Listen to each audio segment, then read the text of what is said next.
Well, hello everyone. It is Sunday, April the 26th of 2026, and I'm Nish, and thank you for joining my podcast today. The title of which is Be Good About Change.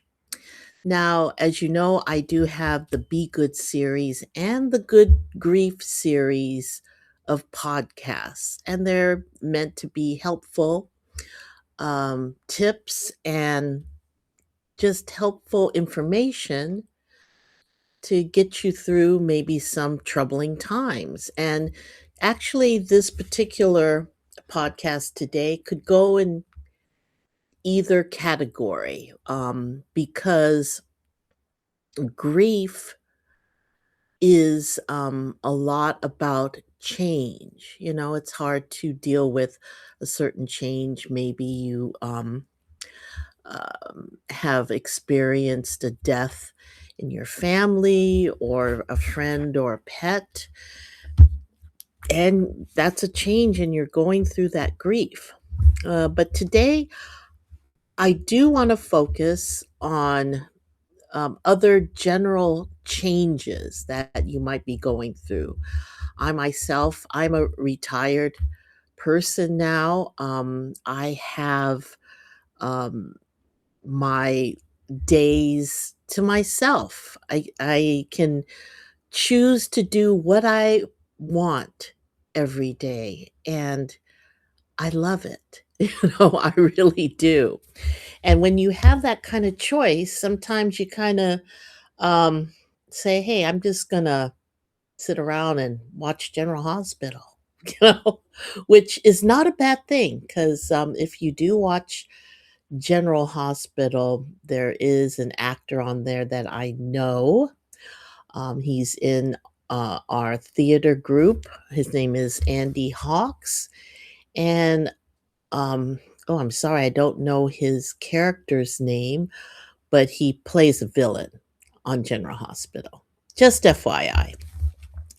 But let's go back to the topic of change and, you know, how it's good for you.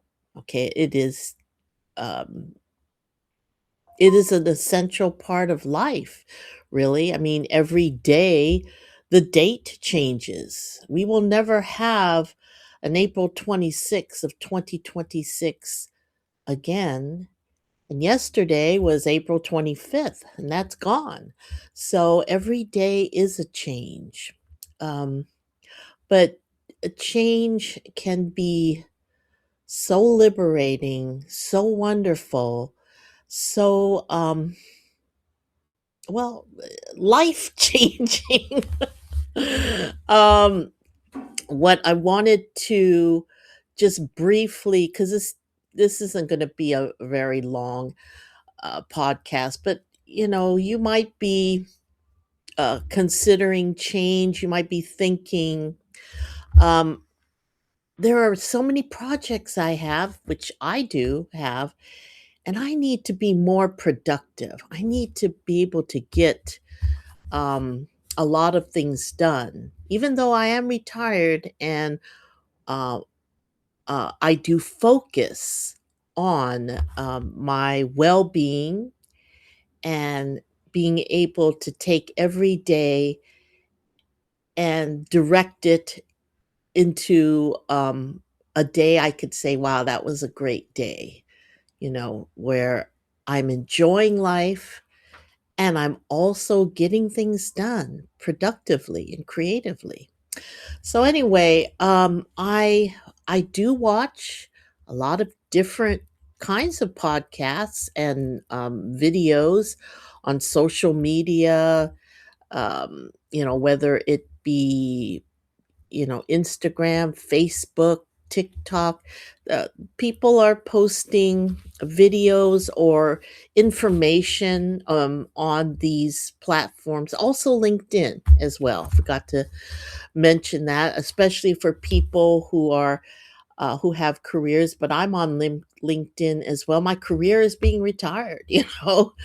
Um, However, I wanted to go back to what I was thinking about. I need to develop some more habits and skills that will help me be more productive during the day. When I was working and I was a producer and project manager, it was my job to make sure that my team was very productive, that we can hit our deadlines and produce quality content, quality work, and get it done on time, and have the time to spend to make something great. All right.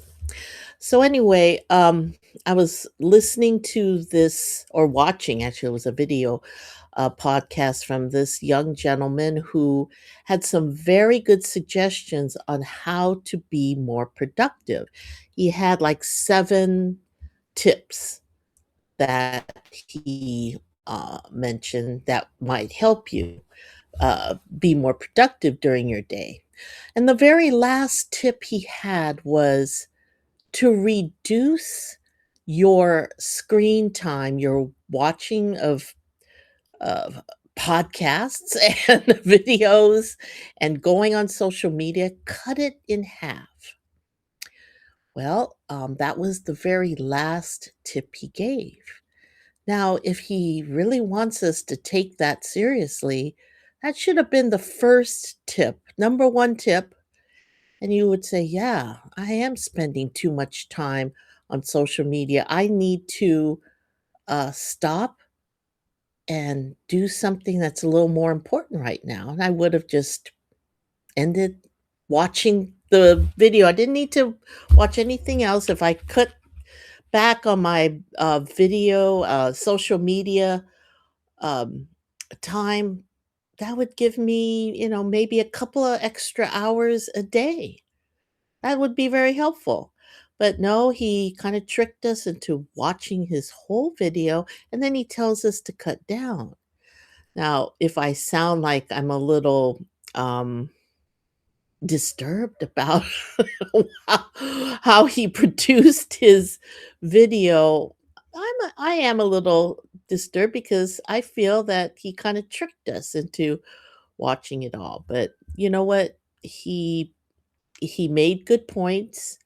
He kept you watching until the very end, and that's, basically what every content developer and um, a podcaster wants you to do. I want you to watch till the end, but if you're tired of listening to me, you could just turn it off, period. All right, so that is one thing that you can look for or make little changes, and you don't have to watch podcasts for this. You might have friends or people that you meet, and you notice just how much it seems that that person accomplishes. You could simply have a conversation and ask them, like, so how much do you have on your plate in a typical day, and how do you manage that? You know, and um, that is one way you can do that. All right. Now, some of the other changes that I'm trying to do in my own life is I'm trying to declutter and, streamline my whole life here. I'm 68 years old and I've accumulated a lot of stuff. And I'm also trying to organize all of the content or information that I have, whether it be in paperwork or particularly in digital content I have. I'm trying to go through files and delete things that I really don't need, and free up some space and reorganize things so that I can find them. And once I start doing these types of activities, I went through my sock drawer. and got rid of half of the socks that I have, and I'm donating them. Um, but cleaning that sock drawer up just made me feel good. So change, um, doesn't have to be something you fear. It it shouldn't be anything that you fear. You shouldn't fear change. You can you can ride the wave of change. All right? So please be uh mindful of that. When you start going, "Oh my god, I don't know if I could deal with this change." Yes, you can. You definitely can. Now, um going off a little bit in a different direction, um, I came across a um, a posting on LinkedIn. Now, again, I think that the person who posted this little list, it's called "How to Be Mentally Strong," and that kind of goes with my topic here. You know, um, be good with change. Because change can paralyze you. You want to be strong and say, "No, I can do it." But um, there are 9 items on this list of how to be mentally strong. They're all, except for 2, good suggestions. Okay. The 2 that I felt does not belong, they don't belong on this list is accept that life is unfair. Um, Life is fair. Life is beautiful.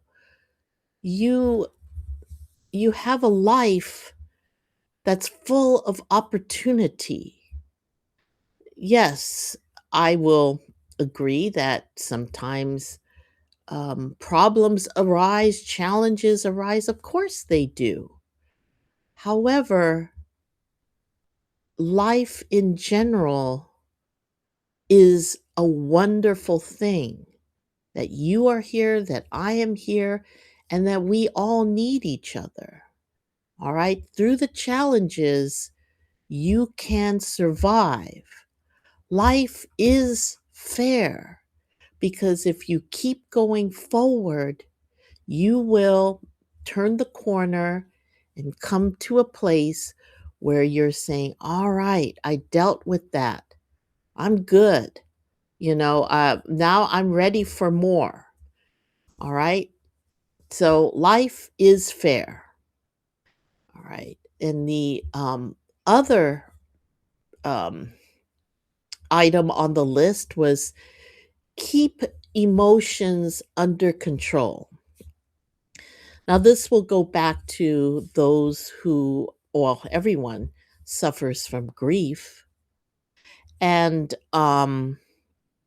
everyone has emotions. Uh, you know, Emotions, yeah, yes, I will agree that you want to be able to react to things in an appropriate way um, at all times. But I don't feel that you need to keep your emotions under control.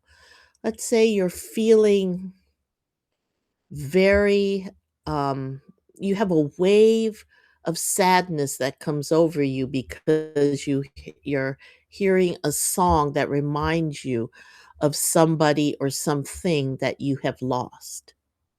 Now, maybe you don't want to burst out in tears or scream and cry because you might be in a public place. Maybe you're at a meeting or something. You just can't make an outburst. If that is the control that you're talking about, yes, do your best to stay calm. You know, but um, never ever uh, think that you have to keep your emotions under control, meaning that you need to put a stop to those emotions. You need to stamp them down. You need to, when emotions come up, you have to, um, you have to ignore them, or you have to stop them and say, "Oh, no, no, no," to yourself. Don't feel that way.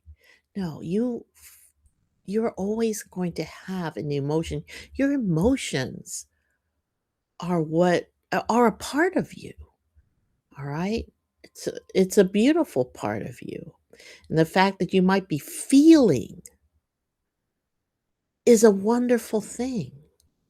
That's a human thing. So don't keep your emotions under control. You know, understand your emotions, accept your emotions, and you can develop some tools and skills to help you um, ride your emotions through a difficult time. Okay. So that's what I wanted to let you know. I can, let me just read to you the other things on this list of how to be mentally strong. Okay. Their number one was stop expecting from everyone. All right. I'll give you that. Um, number two, no, that was not a good thing on the list. So we'll go down to three. Don't beg for love or attention. I agree with that. You know, if you show love, you will get love in return. If you give attention, you'll get attention in return. All right. Number four is a no. So five is learn to stay calm in chaos. Now that's actually that they could have scratched out number four and made that number four. Learn to stay calm in chaos. So whether you do breathing exercises or you might have a worry stone, or you just try to um, be mindful of, okay, I am safe at this time, and you could try to stay calm. That's good. All right. The next one is stop taking things personally. So that kind of goes with stop expecting from everyone. So if you expect people to always know what's going to hurt you or not hurt you, you know, then you're not going to be hurt by them, in other words. So stop taking things personally means that even though it seems like someone is attacking you, it's really a mirror for them. Okay, it's a mirror for that person that they have these problems. All right. The next one is walk away from toxic people. I do agree with that. You have to spend less and less time dealing with people who are toxic, who want to create chaos, who wants to get you worked up, or who are constantly criticizing you. Just spend less time with people like that. All right. Focus on solutions, not problems. There you go. That's wonderful. And the last one is believe in yourself always. And actually, if that is number one, then all of the other things on the list, if you believe in yourself always, all the other things on this list just come naturally. All right. And that is what I want to leave you with. I want you to be good with change and take great care to be authentic and be yourself and know that every day is your opportunity to be happy about the changes you make and and congratulate yourself. So take care, everybody, and know that I love you. Goodbye for now.